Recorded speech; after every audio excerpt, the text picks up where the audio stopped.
عید کے موقع پر دوستوں کی فرمائش پہ یہ مٹن مٹکا ہم نے بنایا ہے۔ مٹن، گھی، پیاز، ادرک، لہسن ادرک کا پیسٹ، مرچیں، سب کچھ اس میں ہم نے یکجان کر کے ڈال دیا ہے اور 2 گلاس پانی بھی ڈال دیا ہے۔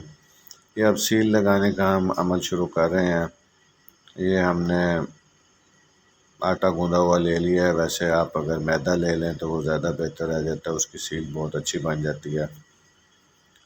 تو اس کی سیل بنائیں، اور تاکہ یہ ہے کہ شروع میں 30 منٹ تک اس کو اچھی طرح اسٹیم دی جا سکے۔ یہ دیکھیں، یہ ہم نے ڈھکن پر اچھی طرح سے آٹا لگا کے سیل تیار کر لی ہے، اور یہ اس کو ہم نے اچھی طرح فکس کر دیا ہے۔ اسی دوران میں ایک دوست نے کوئلے بھی جلا دیے۔ کوئلوں کو ہم نے ایک تھوڑی بہت لکڑی بھی بیچ میں ڈال دی تاکہ تھوڑا ہیٹ کنٹینٹ بہتر ہو جائے، اور یہ اچھی طرح اس کو سائڈوں سے مٹی کا لیپ بھی کر دیں تاکہ آپ کے جو غذائی اجزاء ہیں وہ اس میں سے ضائع نہ ہو پائیں، اور ایک اچھی طرح سے سیلڈ کوکنگ مہیا ہو۔ پھر اس کو اٹھائیں مٹکے کو اور لے جائیں، اور یہ کوئلوں پہ اور آگ پہ آپ رکھ دیں۔